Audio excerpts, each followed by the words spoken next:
Donc il y a toujours ce risque qui est présent dans la compétition. La compétition, quelque part, peut s'assimiler à un baiser de la mort. Et le paradoxe de coopérer avec un concurrent, c'est de le rendre plus fort. Et si la symétrie des apprentissages est trop forte, un jour vous risquez de le payer. Et ce risque peut être le véritable motif en fait d'entrer en coopération de votre concurrent. Peut-être qu'il veut travailler avec vous parce qu'il a un agenda caché et qu'il veut vous payer vos compétences. Et donc c'est le paradoxe de la compétition. Parce que si vous voulez vous prémunir complètement de ce risque, eh bien vous ne rentrez pas en coopération. Mais à ce moment-là, vous n'avez pas tous les gains de la compétition.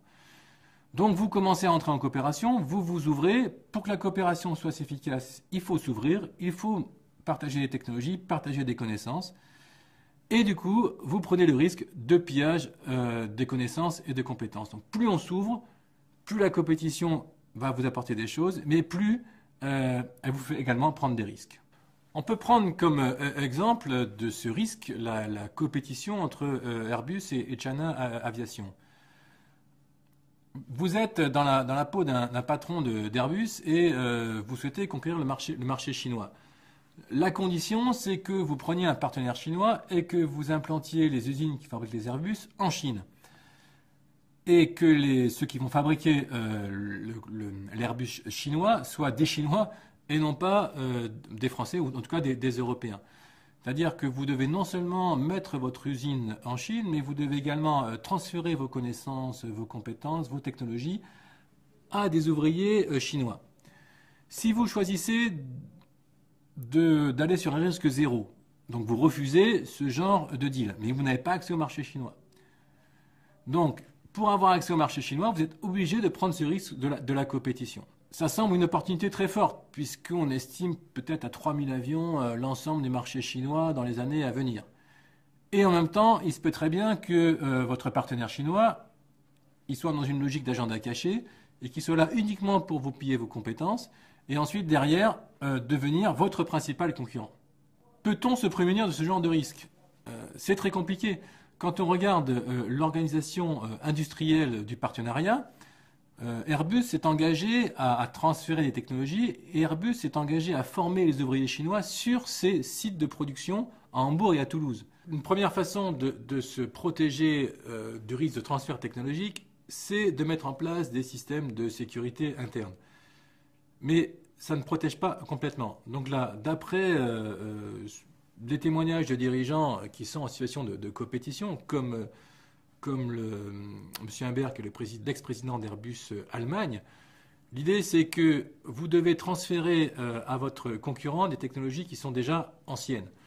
C'est-à-dire qu'on peut former les Chinois sur des technologies qui ne sont pas les technologies du futur, qui ne sont pas les technologies sur lesquelles Airbus est en train de travailler aujourd'hui. Ça, il faut le garder. Et la seule façon vraiment de se protéger de l'agenda caché du compétiteur, c'est de garder cette avance technologique. Donc pour conclure sur cette notion de risque de la compétition, l'idée c'est que la compétition revient à arbitrer entre deux risques. Premier risque, le risque de perte de marché si vous refusez la compétition. Par exemple, quand on a demandé à Alstom d'implanter des usines de fabrique de TGV en Chine, ils n'étaient pas favorables et du coup ils n'ont pas eu le marché. S'ils avaient accepté les conditions de transfert de technologie, donc ils prenaient un deuxième risque, qui était le risque de transfert de technologie qui arme le futur concurrent. C'est ce qui est arrivé à Siemens, puisque Siemens a accepté le transfert de technologie pour avoir le marché chinois. Mais finalement, il a été copié assez vite et il n'a pas eu accès à l'immense marché chinois qu'on lui promettait. Donc il faut vraiment se dire qu'il s'agit de risques, d'arbitrage entre deux risques de nature différente, un risque de marché contre un risque technologique. Pour conclure, qu'est-ce que vous pouvez retenir de ce cours? Première idée que vous pouvez retenir, la compétition est une nouvelle forme de guerre économique qui se développe aujourd'hui. C'est une forme qui n'est pas forcément visible, comme dans le cas que j'ai pris au début du cours d'Apple et de Samsung, vous ne saviez pas forcément qu'il y a de la coopération entre concurrents. C'est une forme de plus en plus prégnante. Donc, deuxième idée force, pourquoi? Parce que c'est une stratégie performante. Ça permet de faire des économies de coûts, ça permet d'avoir accès à des ressources, ça permet d'avoir accès à des compétences, d'avoir accès à des technologies auxquelles vous n'auriez pas accès sans la compétition. Troisième idée force que vous pourriez retenir, la compétition est une stratégie risquée. C'est-à-dire qu'il n'est pas possible de faire la compétition sans prendre des risques. Et donc, il est absolument nécessaire de manager cette compétition par tout un tas de dispositifs managériaux, mais également par un effort renforcé d'innovation et de développement technologique. Je vous remercie pour votre attention.